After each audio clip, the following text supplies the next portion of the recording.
Quand je suis arrivé à Cambrai, les Who étaient en train de détruire les coulisses, ils cassaient tout.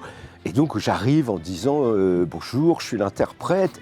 Et là les Who disent quoi, tu parles anglais? Et bien ils sont fous de bonheur. Ils me disent mais nous on voudrait boire un thé.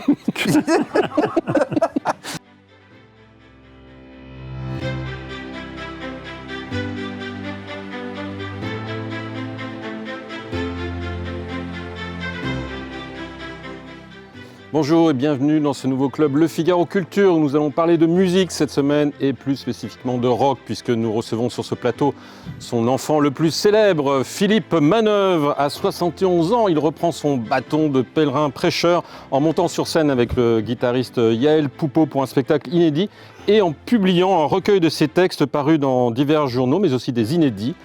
N-Roll aux éditions Hugo Le Singe, une double occasion d'égrener ses souvenirs les plus mémorables avec tous les géants du rock qu'il a tous rencontrés, vus en concert et interviewés parfois à plusieurs dizaines de reprises. Mais oui, il nous en parlera longuement sur ce plateau avec Nicolas Ungemuth, rédacteur en chef adjoint des pages culture du Figaro Magazine et collaborateur depuis quelques décennies de Rock and Folk, dont Philippe Manœuvre était le rédacteur en chef il y a quelques années.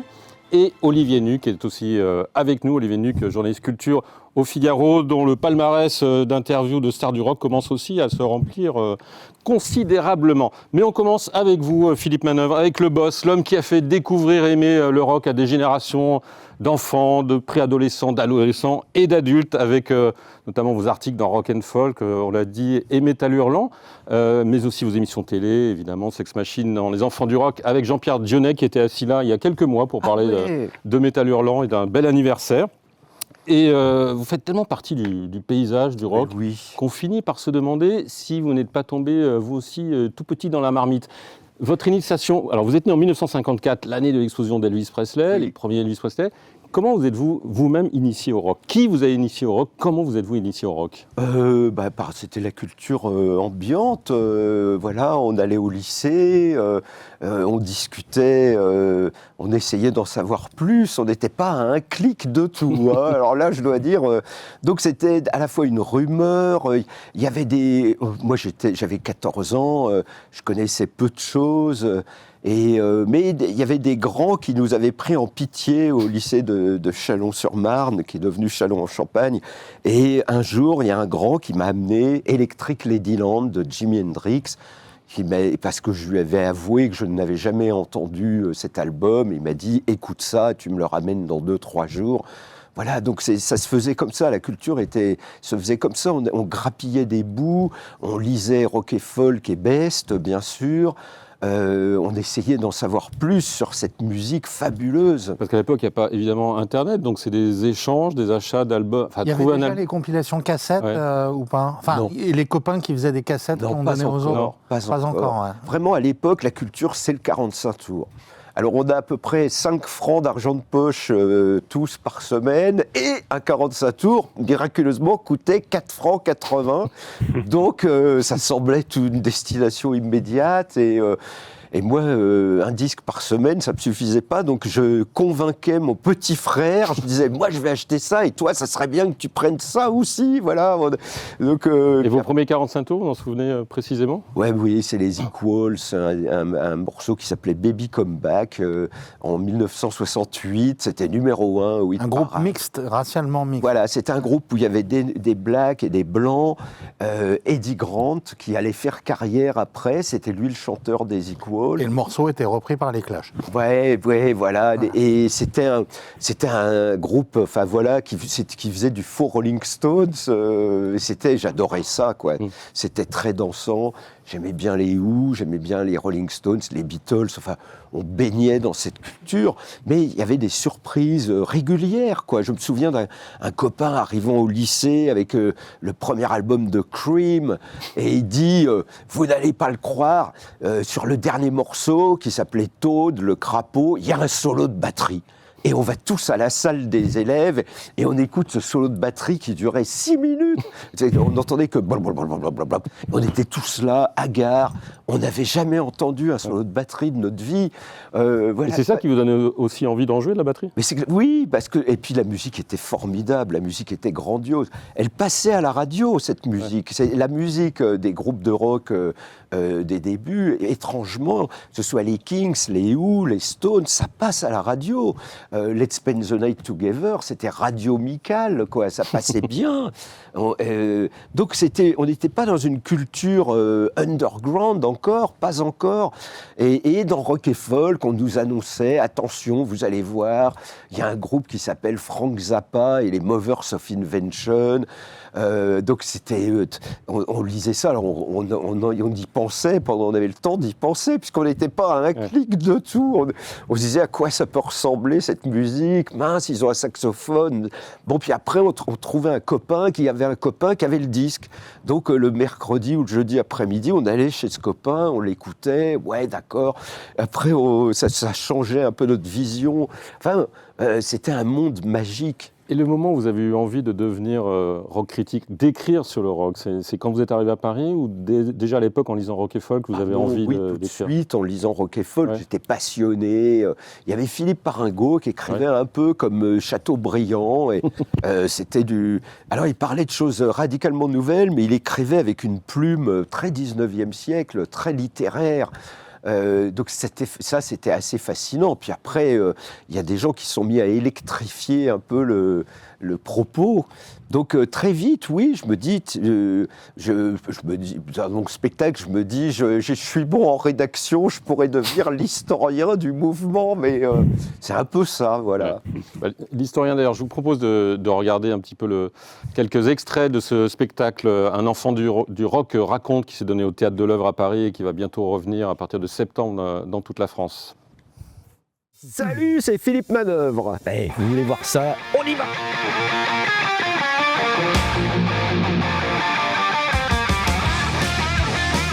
On est dans un théâtre pour vous parler d'un spectacle rock'n'roll qui s'appelle Un enfant du rock raconte.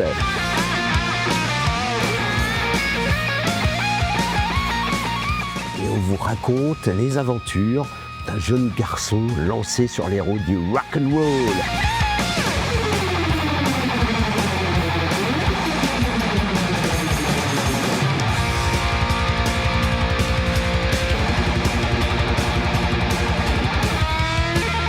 J'ai rencontré 23 fois les Rolling Stones au cours de ma carrière, ils ne m'ont jamais déçu. Un enfant du rock raconte, c'était, je disais, au Théâtre de l'Œuvre, bientôt, je crois, à la Scala en septembre à Paris, et puis des dizaines et dizaines de dates à partir de janvier 2027. Oui. On est parti, on a pris le bâton de pèlerin.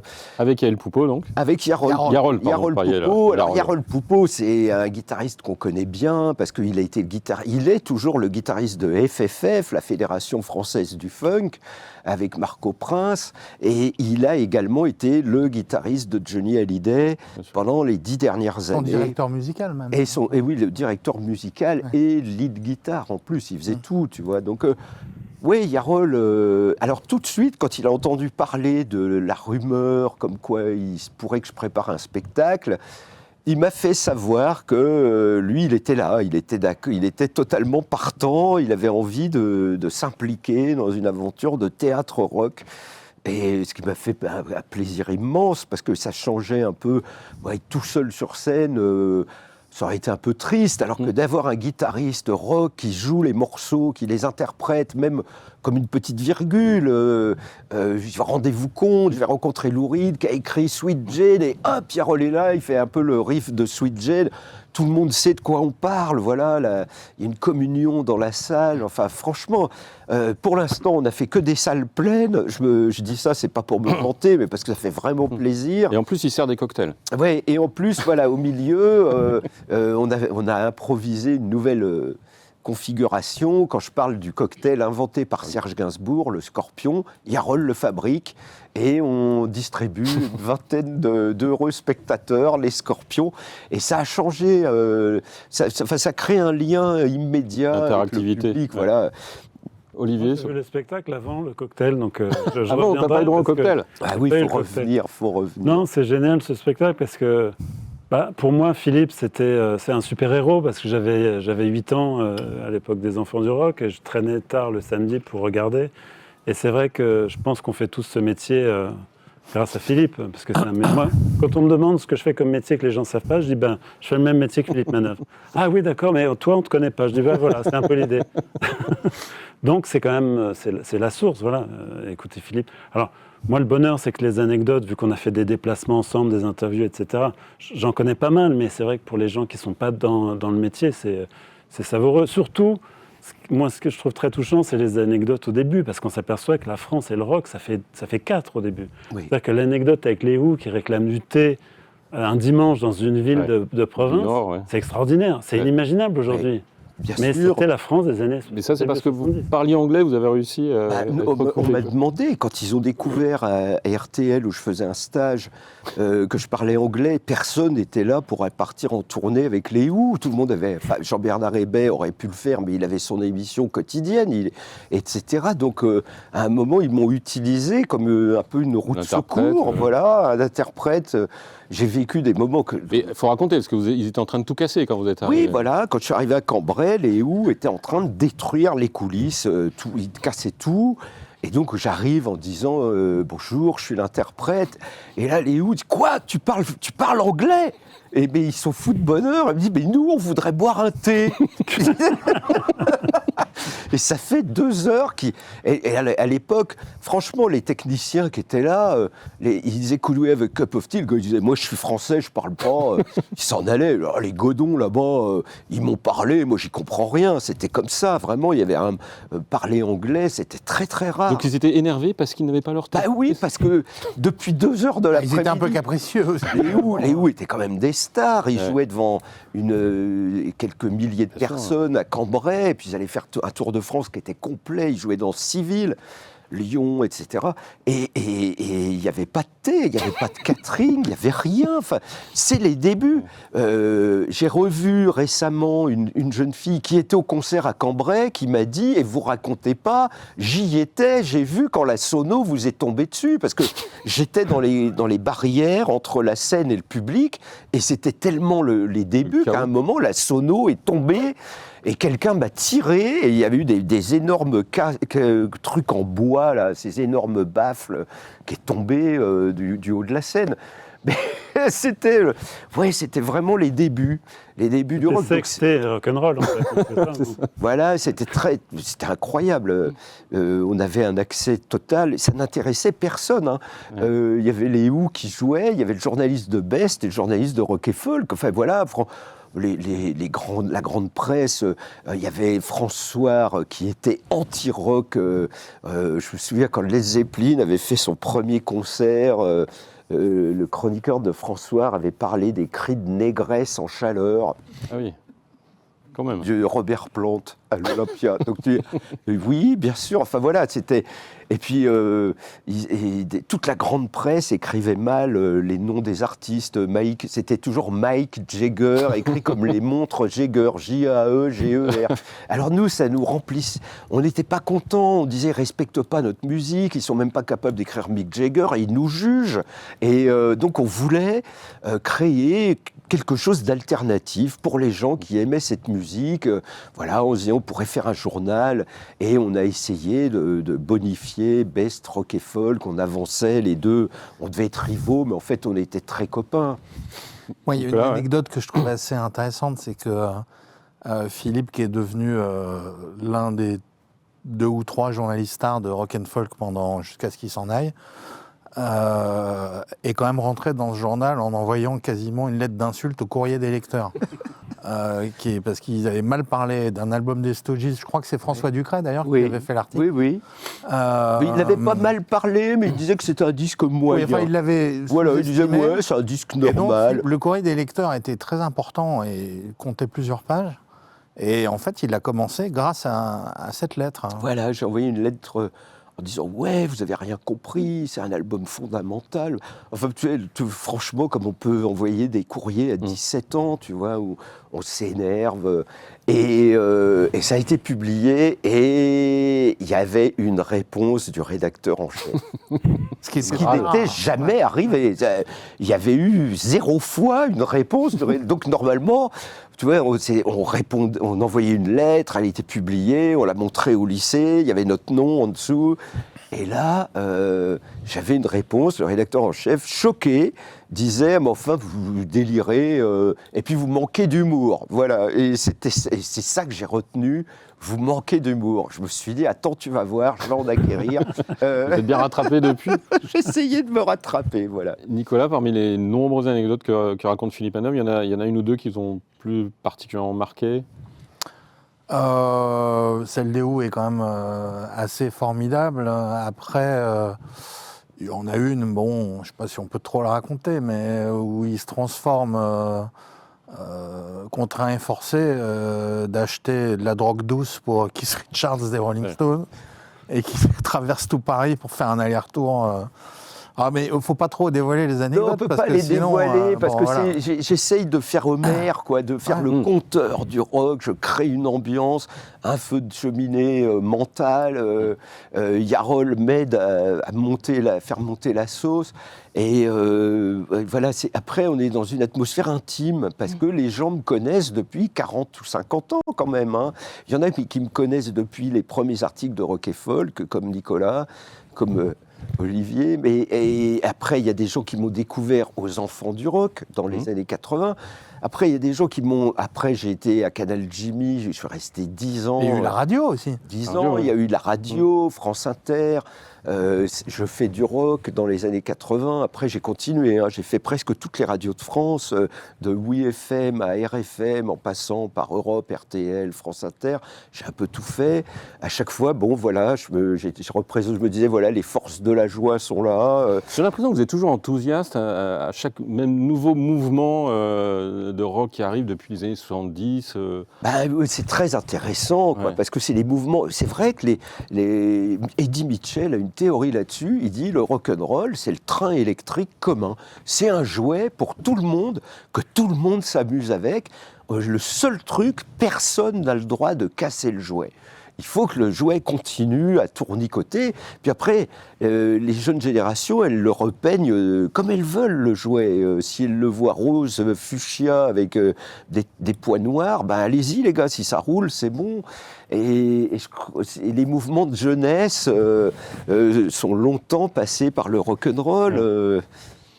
Alors, est-ce que c'est le cas encore? Parce que moi, j'en doute un peu. Non, aujourd'hui, c'est très différent. Aujourd'hui, c'est très différent, hein, bien sûr. Aujourd'hui, les enfants, ils vivent scotchés sur les jeux vidéo. Ou alors, ils écoutent du rap et du R&B ou des trucs comme ça. Il y en a qui écoutent... Enfin, mon fils écoute les Beatles et Eminem. C'est quand même étonnant, parce que j'ai un fils de 14 ans... Et il écoute des artistes qui étaient caducs à sa naissance, mais il les écoute. Oui, mais il a un père qui a une collection de disques quand même. Oui, mais Eminem, je ne sais pas où il a trouvé ça, hein, parce que sa grande sœur était partie avec mes disques d'Eminem, donc c'est étonnant. Mais comment vous jugez quand même cette évolution du rock? Pour vous, c'est un enrichissement à chaque fois? Il n'y a pas la perdition, il n'y a pas une perdition au final. À un moment, on a perdu un peu nos interlocuteurs privilégiés. Les maisons de disques ont décidé en 2005 que les années rock, c'était terminé, ça allait s'inscrire au domaine de la réédition. Et eux, ils sont partis sur ce qu'ils appelaient les musiques urbaines. On ne sait pas ce que c'est des chanteuses pop, c'est des artistes un peu les DJ comme David Guetta, enfin des gens qui font la musique d'aujourd'hui, les rappeurs, les chanteuses, etc. Et le rock a disparu de tout ça, pour eux c'était fini, terminé. Et puis là ils sont en train de convenir qu'ils ont peut-être baissé, enfin c'est exactement ce qu'ils ont fait avec le vinyle. À un moment en 87, les maisons de disques ont décidé que le vinyle c'était terminé, ils ont enlevé les bacs à vinyle, tout le monde devait passer au CD. 20 ans après, les gens sont revenus au vinyle discrètement. Voilà, et on peut penser que le rock c'est pareil, qu'on a dit stop, c'est fini, c'est terminé, comme le vinyle, et puis finalement c'est ça que les gens aiment. Enfin moi je vois beaucoup de jeunes à mes spectacles, il y en a que ça intéresse, je vois beaucoup de jeunes guitaristes qui viennent voir Yarol avec des petites étoiles dans les yeux pour lui parler de leur guitare, ceci, cela. Ça n'arrête pas, il y a beaucoup de gens qui jouent d'un instrument, et la guitare c'est quand même, ça reste un instrument privilégié. Et puis j'entends dire que les maisons de disques regrettent un peu d'avoir été aussi rapide à décider que le rock c'était terminé, parce que ça fait 15 ans qu'ils pratiquent les rappeurs, et ils en ont un petit peu marre. Ils en ont un peu assez de ce qui se passe, et puis ça produit pas des choses. Dans les disques de rap qui sortent aujourd'hui, je vois pas des trucs qu'on va rééditer dans 30 ans, c'est sûr, ouais. comme Kraftwerk, là en ce moment, il y a une réédition de Radioactivity. C'est un album qui a 50 ans, je l'ai écouté hier soir, mais c'est incroyable, c'est d'une modernité, mais c'est fou. Mais j'en avais les larmes aux yeux de me dire, mais mince, en 75, il y avait des gens qui avaient compris que, parce que l'album a deux sens, hein, soit c'est l'activité radiophonique, soit c'est la radioactivité. Et ils essayaient de nous dire, la modernité c'est fabuleux, ça peut être la radio d'un côté, c'est l'atome de l'autre, c'est le meilleur et le pire. C'est quand même un disque important, quoi. Alors, Régis, vous nous mettez un peu Radioactivity, là, au lieu de dormir? Non, mais... Non, mais... Bah non. Je pense... Tout le monde s'en souvient. Ça. Ouais, je pense que...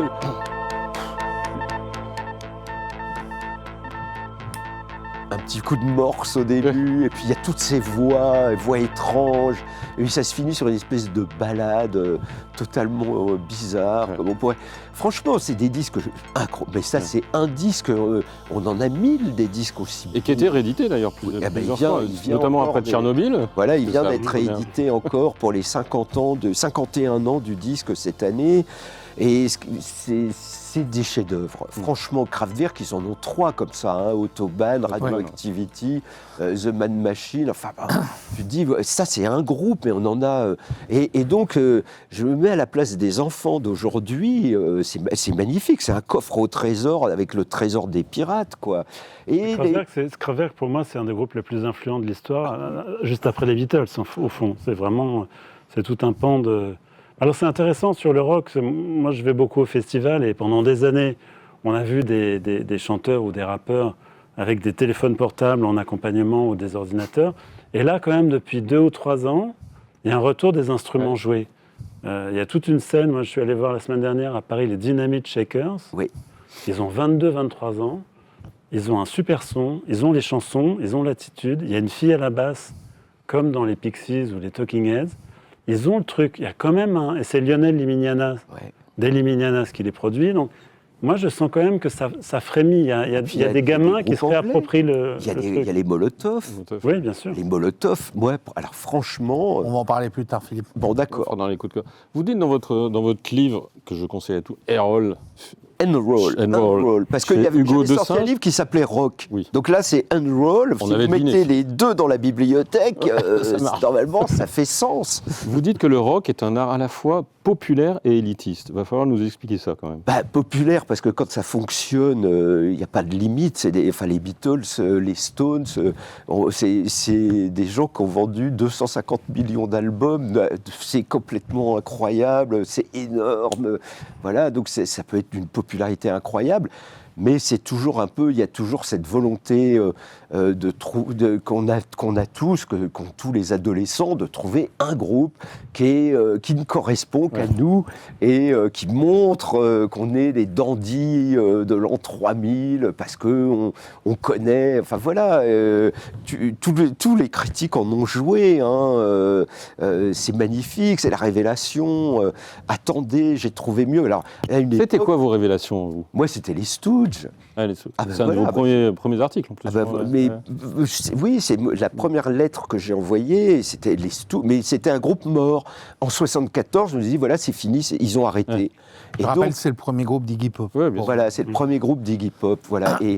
Et j'ai eu une scène incroyable que je raconte à personne, mais je veux bien vous la raconter à vous si ça vous va. Un jour. On me fait savoir qu'Iggy Pop aimerait qu'il va donner des concerts avec les Stooges au Japon et il aimerait bien que je sois là avec Marc Zermati. Donc on y va, on part en avion, on se dit on va faire un saut au Japon et après le concert, les Stooges jouent dans un stade à Tokyo Et normalement, après le concert, Iggy Pop ne voit personne, il est lessivé. Mais là, le manager surgit et dit « Iggy veut vous voir, Philippe, Marc, venez immédiatement ». On arrive dans une loge qui est un peu de la taille de cette pièce. Et quand on rentre, Iggy Pop est là avec les Stooges et il dit « Voilà, messieurs, j'ai voulu qu'ils soient là parce que ces deux hommes, pendant 30 ans, ils m'ont cassé les pieds pour que je reforme le groupe. Les deux, là. Ouais. Incroyable. Surtout qu'il y a l'un des deux qui l'avait un peu arnaqué, quand même. Oui, Avec le live Metallic KO, Iggy Pop n'était pas très content. Oui, mais il l'a fait, et ça a beaucoup servi Iggy Pop, Ouais. ça l'a aidé, c'est devenu un des disques fondamentaux. Bien donc sûr. finalement, bon. Et on a eu ce bonheur, quoi, qu'on reconnaisse qu'on avait, voilà. Bon, moi j'ai été flatté, je le raconte pas souvent cette histoire, mais voilà, c'était... Mais c'est aussi parce que vous les connaissez tous, vous les avez tous interviewés. Ça s'est souvent très très bien passé, Oui, à une ou deux exceptions près. mais toujours, bon, après... Ouah. que Prince était un peu... Clapton. Clapton, oui, mais Clapton, il est comme ça, il est hautain, Clapton, je raconte comment il est un personnage très, très bizarre, parce que déjà, être Eric Clapton, ça doit être quelque chose, hein, quand même, de se regarder dans le miroir le matin, de se dire « je suis Eric Clapton », le meilleur guitariste, surnommé Dieu par ses compatriotes, ses contemporains. En 67, tout le monde dit ce mec, c'est Dieu. Puis foudroyé par l'arrivée de Hendrix 6 mois plus tard, se reconstruisant. Puis il a eu une période d'héroïnomanie, d'alcoolisme. Il a vraiment tout, et il a réussi à sortir de là. Je veux dire, très beau, playboy, il s'est débarrassé de tous ses démons, apparemment. Franchement, moi, je suis admiratif. Ouais. Mais alors, Nicolas, vous savez, avec Lou Reed, ça s'était moins bien passé. Apparemment, ça se passe bien, vous, avec Lou Reed, mais Nicolas, je me souviens d'une interview Moi, dans j'ai Big Mac. fait 3 interviews, 2 qui se sont très bien passées parce qu'il adorait parler de guitare et d'ampli. Et la 3e, c'était pour une exposition de photos absolument lamentable, hein. Et c'était quelques mois avant sa mort, donc physiquement il n'était pas bien. Et il a bien compris que j'étais pas très fasciné par ces photographies qui étaient vraiment minables. Et là, il a fait le Lou Reed que les journalistes redoutent, c'est-à-dire un type odieux, cassant, méchant, voilà. Ouais, c'est-à-dire qu'à un moment donné, je lui ai posé une question, il m'a dit c'est une question stupide, je lui ai reposé 3 fois la question. Il m'a dit pourquoi vous me la posez 3 fois, je dis parce que moi je pense pas que ce soit une question stupide, et donc vous allez me répondre. Et je le voyais se rabougrir comme ça, hyper énervé, alors que j'avais eu une expérience très bonne des années avant. Ouais. Bon. Lou Reed, oui, il pouvait partir tout seul. Une fois, j'arrive, on va tourner une émission de télévision. Et j'ai une réalisatrice, je lui dis, Lou, je vous présente la réalisatrice. Il regarde, il fait, ah, une femme. Et il s'en va, il lui tourne le dos, il s'en va. Et tu te dis, mais il est le seul à faire ça, quoi, non? Enfin, c'est Lou Reed, quoi. Et en même temps, on avait tendance à tout lui pardonner, parce qu'il avait fondé le Velvet Underground, il avait fait ces 3 albums incroyables, et puis ensuite sa carrière solo, enfin voilà, avec... quel personnage, quoi. Sans lui, le rock aurait été beaucoup moins intelligent. Et je me suis toujours demandé, Philippe, si sa détestation des journalistes et son mauvais caractère pendant les interviews, c'est le moins qu'on puisse dire, n'était pas dû au fait de manque de reconnaissance des journalistes de l'époque du Velvet Underground et d'un disque comme Berlin, par exemple, qui a été un four. Et je me suis toujours demandé s'il n'avait pas gardé une rancœur phénoménale à l'endroit des journalistes qui n'avaient pas reconnu son génie au bon moment. Sans doute. Un peu comme Aznavour, d'ailleurs. Ah oui, qui a gardé la même chose jusqu'à la fin. Comme Aznavour. Aznavour était toujours de mauvaise humeur parce qu'il avait vu beaucoup de jeunes lui passer devant. Et lui, il était là avec ses chansons, avec Édith Piaf qui disait « c'est lui mon dauphin ». Et il voyait Johnny Hallyday arriver, faire un carton. Aznavour, il était très choqué, quoi. 6 mois avant sa mort, il me disait encore « mais vous savez, on m'a rejeté au début ». J'ai dit « monsieur Aznavour, il y a 50 ans, 60 ans, vous avez quand même 120 millions d'albums après, quoi. Non, c'était « oui, mais j'oublierai jamais ». C'est fou. Et je pense que Lou Reed, il y avait un peu de ça. Je vais vous faire écouter, il y a un single qui vient de sortir d'un petit groupe qui débute, qui sort un nouvel album en juillet. Oui, le 10 juillet. ouais.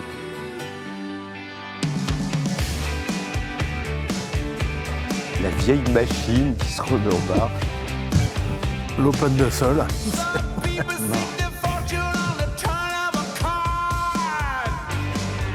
Alors, In the Stars qui vient tout juste de sortir, on a l'impression que c'est toujours pareil, mais Non, c'est quand même différent. C'est différent et tout le monde trouve ça incroyable, hein, ces hommes de 84 ans.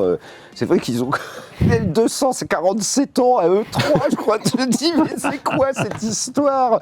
Parce qu'un groupe qui arrive, ils ont 3 fois 18. Là, c'est 3 fois 84 ans. Donc je me suis dit, mais c'est incroyable. Enfin, Mais vous avez une grande histoire avec eux depuis oui. le début, vous les avez vus. Oui. C'est ce qui a beaucoup surpris tous mes copains photographes anglais, parce que les Stones, il y a des journalistes qui ont un temps, mais après il y a préemption, ils ne peuvent plus avoir accès. Et moi, je suis resté comme j'étais un Français qui ne les voyait que à la sortie de chaque album ou à chaque tournée, finalement, je suis resté 40 ans accepté en interview par les Rolling Stones. Et la redoutable Jane Rose, manageuse.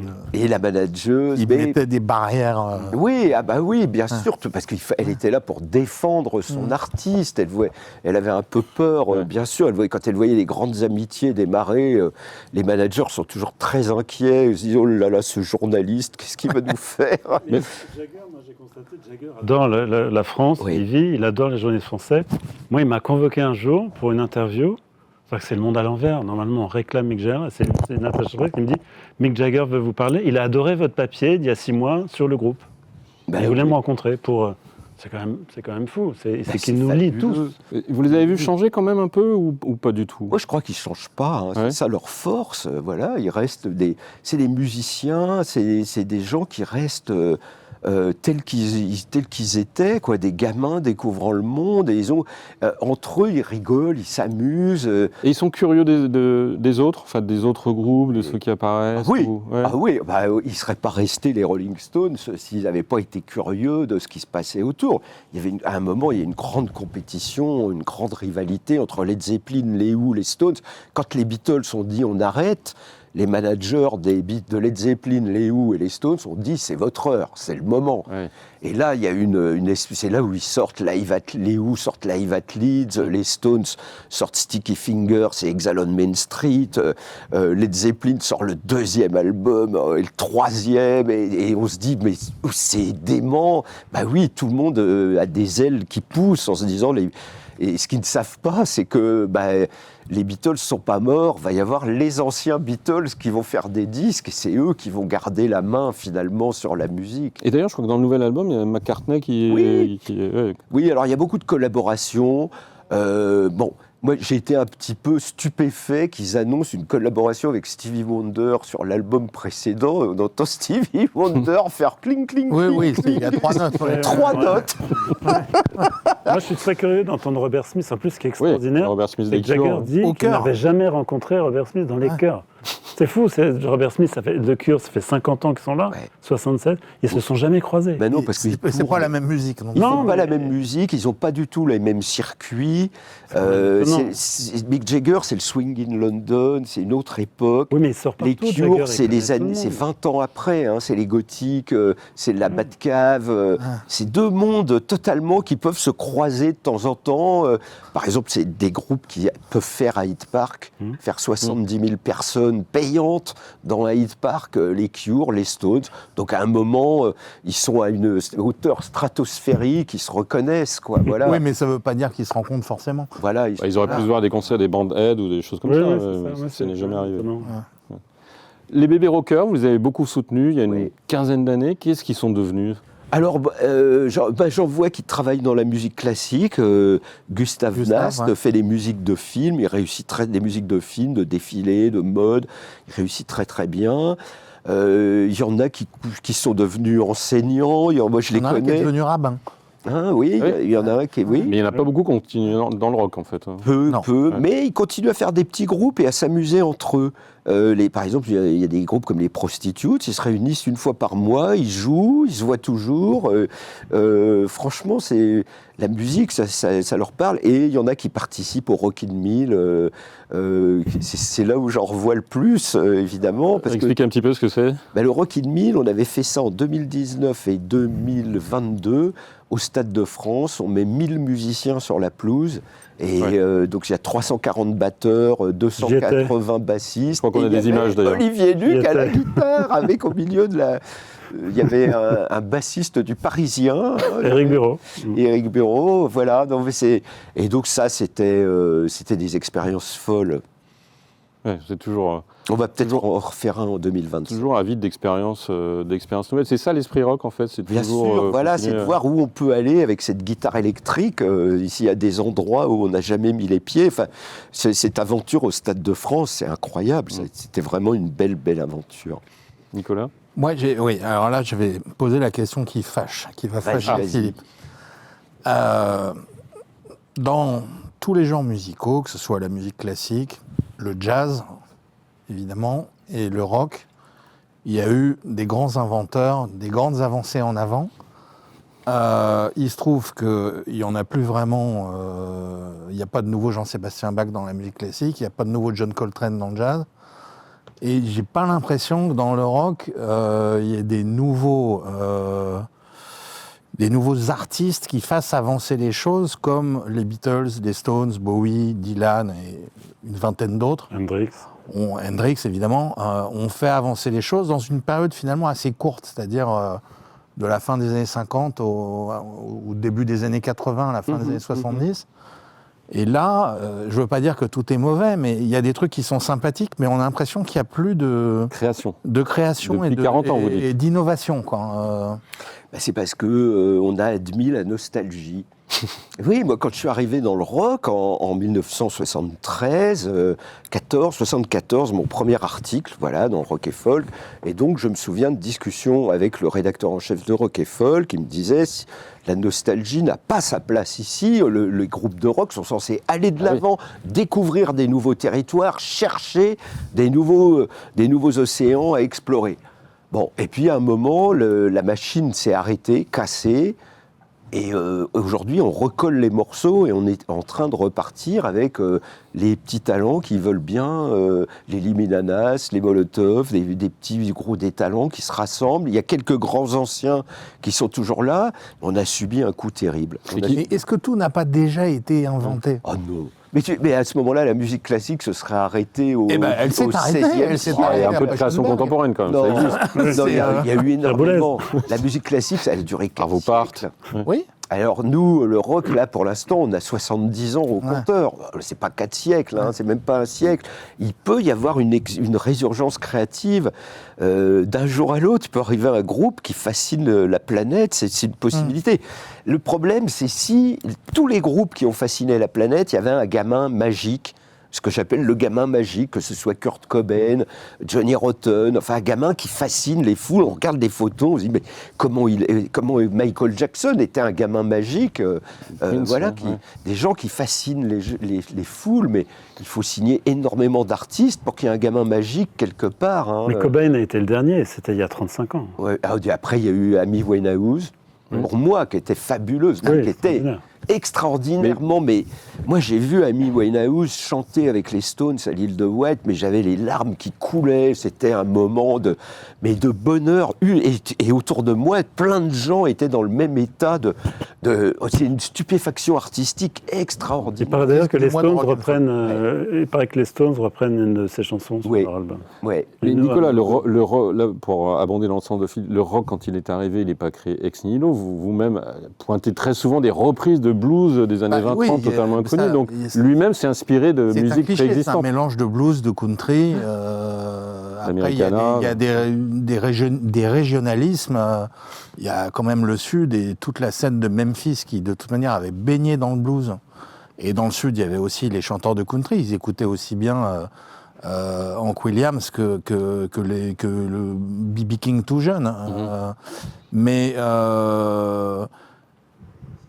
de toute manière, les premiers artistes du rock, c'est-à-dire Elvis, Eddie Cochran, Gene Vincent, ils ont créé ce mélange. Mais la musique restait quand même assez simple, c'est-à-dire il y avait quelques accords harmoniquement, c'était pas très complexe. Dylan aussi faisait une musique qui était assez simple. Lui, c'était les paroles qui étaient plus complexes. Mais après, quand les Beatles ont débarqué, là, il y a eu quand même un changement harmonique majeur. Vraiment, c'était des pas de géants. Je ne sais pas ce que Olivier en pense. Tout à fait d'accord. Les Beatles, c'est les Beach Boys. Oui, les Beach Boys, mais les Beach Boys un peu après. Oui. Et puis, il suffit d'écouter le premier 45 tours des Beatles et le dernier, de se dire de 1962 à 1969, entre Love Me Do et Hey Jude, tu te dis, mais ils ont tout inventé, la prise de son, la haute fidélité, la stéréo, les chansons de 7 minutes. Et Jude, c'est une chanson de 7 minutes qui passait à la radio. Les gens n'en avaient pas assez, voilà. Et Love Me Do, ça durait 2 minutes 40.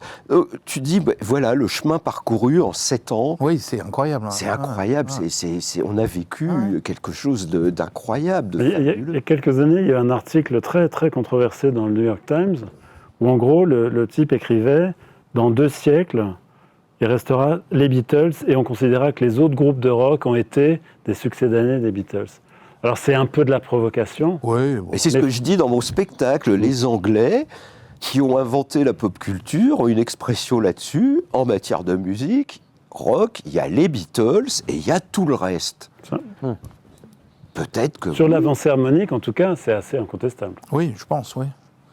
Allez, tout le reste, c'est le rock continue, le rock n'est pas mort, oui, Nicolas. Le rock il continue, parce que moi je vois plein d'enfants continuent à en jouer, les festivals sont remplis, s'il y a un grand groupe comme AC/DC l'an dernier, ils ont encore battu des records au Stade de France, donc il y a un amour pour le rock qui ne faiblit pas. Les maisons de disques ont beau dire c'est fini, c'est terminé, on est passé à autre chose. Bah, bravo les maisons de disques, mais moi je connais des gens qui sont restés fidèles au rock. Alors justement, dans ce qui sort en ce moment, alors en rock ou pas forcément en rock, parce que quand on aime le rock, on aime toutes les musiques, y compris la classique, n'est-ce pas Nicolas? Est-ce que vous avez des coups de cœur, des préconisations, rock, pop, jazz, tout ce que vous voulez? Olivier, on commence par vous. En pop, il y a un artiste que j'aime beaucoup, je ne sais pas si Philippe tu as écouté, c'est Tyler Ballgame, un Américain qui a une 30aine d'années, qui sort un premier album.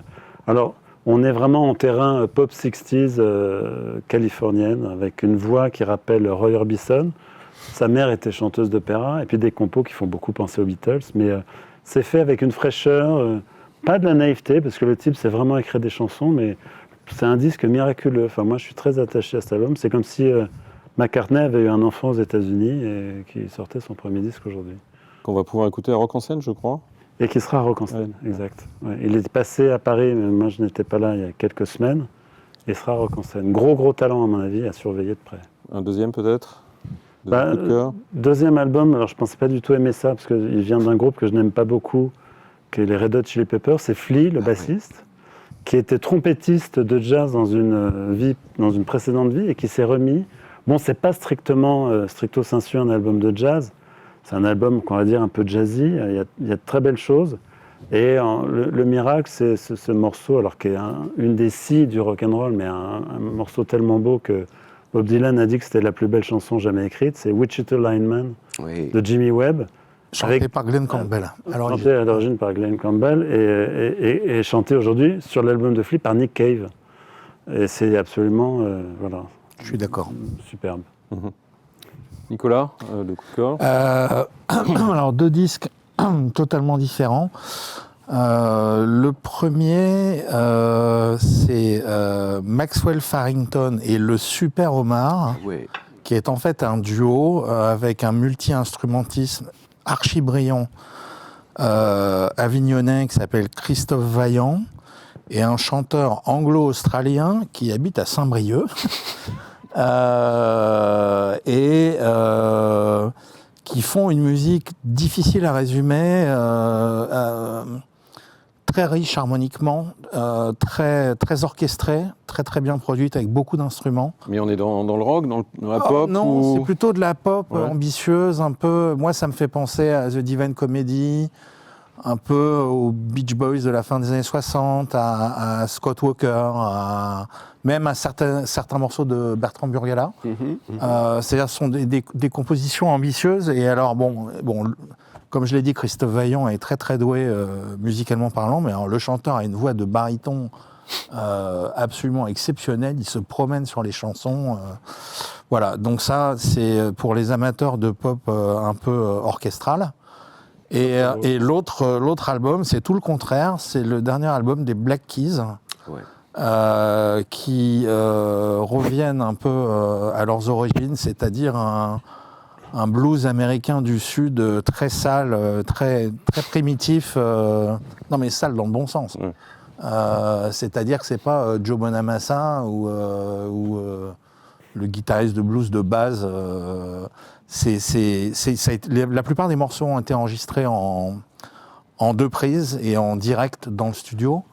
Donc il y a une spontanéité qui est assez étonnante. Moi, c'est leur 14e album. Moi, j'y allais un peu à reculons en disant bon, les Black Keys, ça commence à bien faire.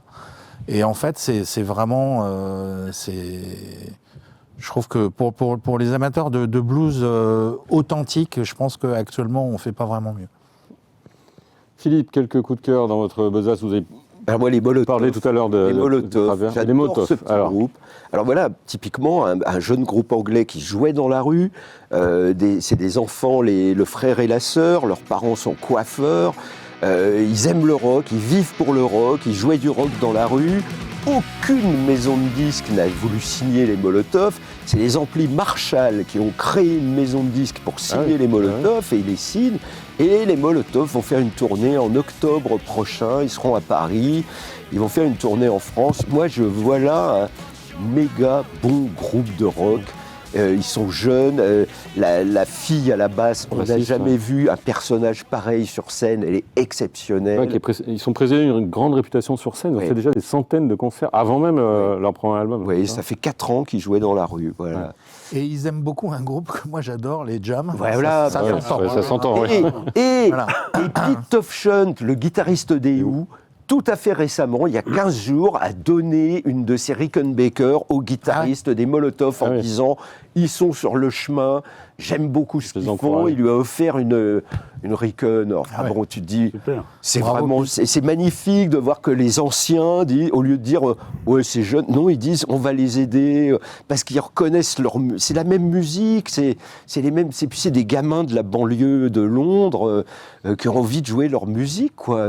C'est très, très respectable. Et ça, c'était déjà le cas il y a 10 ans, il y a 20 ans, il y a 30 ans, il y a 40 ans, il y a 50 ans. C'est ça et donc, ces deux Molotov, franchement, ouais. Avec leur petit batteur, moi, je les trouve formidables, ces gamins. Ils ont 20 ans et ils sont super. Autre chose ? Il y a un disque très étrange de Sturgill Simpson qui s'appelle Johnny Blue Sky and the Dark Clouds. Et c'est un disque country où il y a une basse disco. Et alors, franchement, Sturgill Simpson ne veut pas que ce disque soit sur les Deezer, Spotify. Il faut aller l'acheter en vinyle ou en cassette ou en CD. Mais c'est un disque extraordinaire. Je l'écoute 3 fois par jour. Parce qu'en plus, Sturgill, il habite, apparaît-il, en France, je ne sais pas, mais il a une vision de l'Amérique trumpiste très distante. Il dit voilà, la recette pour réussir si on est un fasciste. Il décrit ce que fait Trump. Mais c'est balancé d'une façon Bob Dylan. Franchement. Il a commencé sa carrière en étant pour moi l'un des meilleur fils spirituel de Waylon Jennings. Mais ouais, ses premiers albums, c'était. Alors il a dit, je fais 5 albums et j'arrête. Il a fait 5 albums sous son nom et depuis, il fait sous un pseudonyme, Johnny Blue Sky. Non mais je trouve ça formidable. Je l'ai vu l'an dernier au Trianon. C'est un des plus beaux concerts que j'ai fait. Il a fait Purple Rain. Oui, il a joué 2h30 sans s'arrêter. Un chanteur country. Sans changer de guitare. Sans bouger, sans boire un verre d'eau. 2h30. Et pour tenir, parce qu'on envoie des concerts, 2h30. On était tous pendus à ses verres. Il est parti juste après. Il est parti sur le trottoir. Il est rentré chez lui à pied. Ce concert était sidérant. Ouais. Et il a joué Purple Rain. Donc tu te dis, voilà un type de la country qui joue du Prince à Paris. Donc il est éclairé. Et cet album, c'est une révolution musicale. Et franchement, quand on l'écoute, C'est ce que faisaient les Stones avec Graham Parsons, essayer de fabriquer de la country un peu branchouille. C'est exactement ce qu'il fait avec cette basse disco démente. Ça rappelle parfois Funkadelic, parfois les Stones, parfois Dylan. C'est bon, voilà. Moi, je dis, voilà un album, quoi. Philippe, je résiste pas, comme vous avez cité Prince. Racontez-nous le concert de Prince à Détroit. Ah bah oui, mais il faudrait que je vous le lise, parce qu'il est raconté dans mon livre. Non, mais résumez-le, ça donnera envie de le lire dans le livre. Parce que oui, j'ai eu la chance d'être invité par les managers de Prince à aller le voir au Cobhole, à Detroit. Et le Cobhole, c'est une des salles les plus mythiques d'Amérique. C'est là où Kiss a fait son album live. C'est là où Bob Seger avait enregistré le double live avec le Silver Bullet, tu vois. Et c'est une arena, c'est la taille d'un Bercy, ça contient 22 000 personnes. Et quand Prince est arrivé, alors il faut savoir que quand Purple Rain est sorti, ça a été colossal. Déjà, il a dégagé Thriller des hit parades, il s'est installé numéro 1, il est resté 6 mois numéro 1. Il a fallu que Bruce Springsteen sorte Born in the USA pour que Prince rende la place de numéro 1. Enfin, ça a duré 6 mois numéro 1. Aujourd'hui, ça n'existe plus, un artiste. Et le disque Purple Rain avait séduit les Américains. Et quand moi je suis arrivé pour le voir à Detroit, j'avais l'impression qu'il marchait sur une vague d'amour du public. Et Prince était très mystique à l'époque. Il se lançait dans un dialogue en disant « Papa, pourquoi tu m'as crucifié ?» Enfin, il était torse nu dans sa baignoire à chanter Purple Rain. Enfin, non, c'était assez dément. Et ces musiciens aussi étaient assez habités. Oui, ces musiciens, c'était les Revolution. Voilà. Et donc, ils le poussaient un peu à suivre cette voie mystique fou. Ouais, ça, c'était un article que j'avais écrit pour Libération. Que vous reproduisez dans Enroll. Bah oui. Allez, un dernier petit tour coup de cœur, Olivier. Il y a un autre album que j'ai beaucoup écouté, c'est Yann Wagner, qui est un Français qui vient de la musique électronique, mais qui rappelle le son des années 90. Il y a des morceaux jungle avec des grosses guitares, c'est un mélange très intéressant. Une très belle voix, un peu façon Dave Gahan de Depeche Mode, c'est un très beau disque. Un peu Dao en anglais, c'est un proche d'Étienne Dao, un collaborateur d'Étienne Dao, un de ses protégés, et c'est vraiment très recommandable.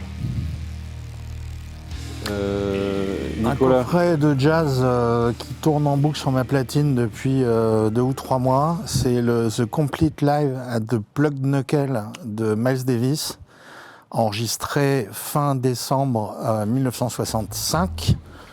Miles venait de monter son second quintet qui est considéré comme l'un des plus grands groupes de jazz de toute l'histoire du jazz, avec Tony Williams qui avait 17 ans à la batterie, Herbie Hancock au piano, Wayne Shorter au sax et le grand Ron Carter à la contrebasse. Et il venait d'enregistrer un premier album avec cette formation qui n'était pas encore sorti, qui s'appelle ESP en français. Et dans l'avion, pour aller jouer à Chicago, Tony Williams a dit aux autres musiciens, mais pas au patron, on va devoir jouer tous les standards de Miles Davis, y compris des standards du répertoire noir du jazz, comme My Funny Valentine par exemple. Et ce que je vous propose, c'est qu'on les joue pas de manière évidente pour surprendre le public. Et ils n'ont pas prévenu le leader volontairement. Oui. Et donc, il y a 4 CD pour chaque journée. Et ce qui est intéressant, c'est que la première journée, on sent que Miles est complètement paumé parce que les autres improvisent à tire-larigot, ce qui n'était pas prévu. My Funny Valentine est méconnaissable, etc. Et le lendemain, il a compris le jeu, il se reprend en main. Et alors là, c'est un feu d'artifice. Beaucoup de gens pensent d'ailleurs que ce coffret est peut-être ce que Miles Davis a fait de mieux dans sa vie. En tout cas, en concert.